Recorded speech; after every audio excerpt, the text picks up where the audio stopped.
So once you left, how did you leave? They wouldn't let me leave. They just, I mean, they just kept saying no, no, no, no, no, no, no. And so I said, okay, give me my money back. And that what I had was, you know, money on account.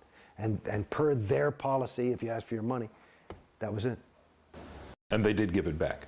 They gave my wife's money back. They offered to give me my money back.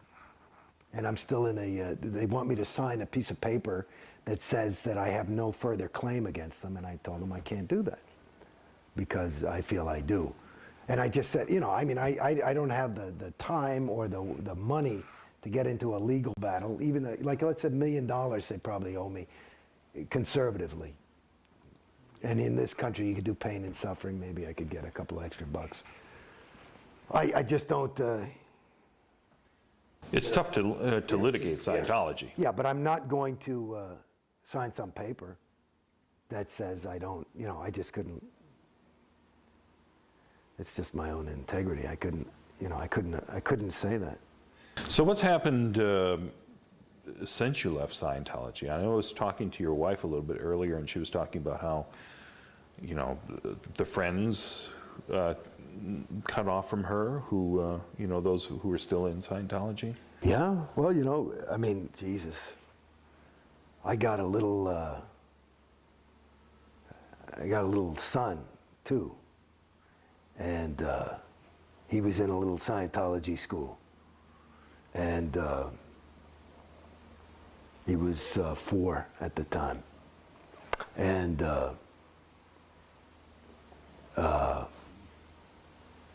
no school was started. We moved. So we're in the process of moving. So it was pretty, and moving to a big, we moved to this big property out here. It's a big different thing, and it's a long way away. And they kicked him out of school. It was a Scientology school? No, yeah, they kicked him out. So he had nothing to do, and it fucked him up. Because he had, you know, why can't I see my friends? And that was all his friends. And, you know, and this was a time when, you know, Mom and Dad were really busy. I'm working. We've got a little tiny infant at the time. And we're moving to an enormous thing. And plus, this whole place you're in was under construction. There was a period we were in one of those Airstream type of things, you know, and nothing for him to do. And that was, so that was one. So yeah. Our friends, I mean, I knew I could see I was pulling away. So I'm kind of an antisocial personality anyway, so I don't really hang around people, you know. But my wife, you know, with the kids and stuff, she, I remember there's a girl, a wonderful girl, Kelly Daniels, terrific chick, and she found out, you know, some ethics person told her, and she just was inconsolable, you know. So I know there were a lot of broken hearts on the other side, and now there's not. I saw some fucking kid like that I hardly know, you know, I do voiceovers too. So I went to a voiceover, and there was some kid from Scientology, and like usually if I'd see him at a voiceover, I'd be, hey, Jason, you know, and he went, you know, and I just said, you fucking punk. That's all I said to him. It's just like, you see that's it in a nutshell. You know, both of them are alive. The Jason, because we're Scientologists, and because you're out. And so when you look at the thing about, it's really, really, the data shows from the fact, like Tori's husband left her. These people, their families are just, there's the proof. There's the proof. You're incapable of being a good friend if you're a Scientologist. Because you're a Scientologist. And Jason Beghe, the Scientologist, is willing to lose David. Is willing to sacrifice certainly the quality of my relationship with Mom and Dad and brothers and sisters. And God knows who else that I could have made friends with that weren't Scientologists. Because whatever, maybe they just didn't understand or whatever. And my whole fucking, the most important thing in my life, for me, again, going back to who I was as a kid, was a guy who was interested in people. And I wasn't like judging people, like, I was just willing to be them. And maybe that's why I became an actor. And I grew up in New York. And I was like, this is people, people, people. Every day growing up, I would meet somebody. You're on the subway. And now, you know, people go to the Home Depot with me, and we go and I hang and we talk and we do a thing, and that's who I am.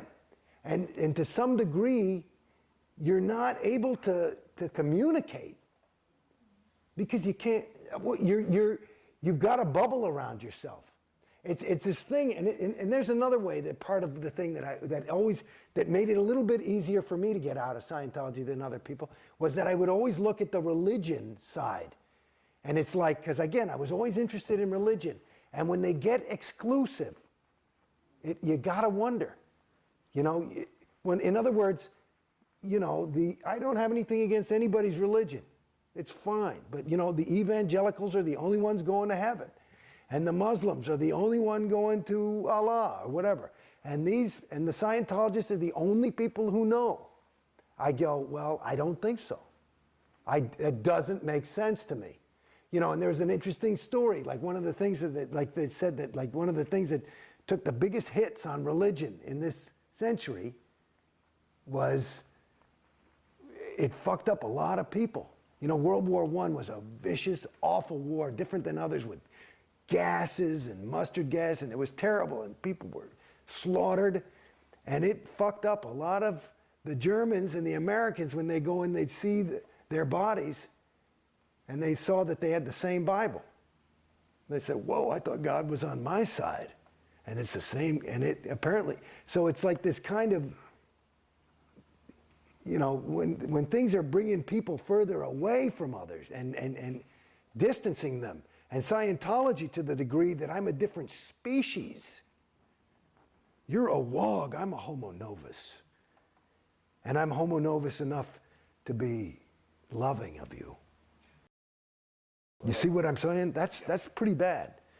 You know, and then you look at that, you know, and radical Islam, you know, it's like, it's not that different. And yet Scientology says that they're not exclusive, that you can certainly be any other religion and be a Scientologist. Let me tell you something. I talked to many terminals about this. Because after a certain point, when I'm down on the fucking bottom, after going through this, and I've never complained about money, and I'm not rich, but I never complained about it. You never had to fucking beg me for a fucking thing. I would go in and throw down. When I was ready to do it, I'd say, let's go. And it wasn't ever, I wasn't ready because I didn't have the bread. It was, I wanted to be ready because I wanted to, if I'm going to fucking do this thing, I'm going to do it, you know, and I got to be behind it. And that's where I was at as a Scientologist. I told those fucking people, because they're always talking about, you know what they're doing? You know why they need all this money? You know what their real goal is? It's to clear the planet. To clear the planet. And you know what the good news is? We only have to clear about 3/4 of it, and just the fact of our being so theta, the other quarter will just clear instantly, and the SPs will crumble. And you saw the little wicked witch when she got water thrown on her because she made it. That's what'll happen to the fucking SP. But I said to them, because now after a while you start feeling like a fucking, hey man, this ain't like a little mistake. That cost me 50 G's. You know, and you start doing that a couple of thousand fucking times. You say, hey, I'm getting pissed. You know, that's a lot of money.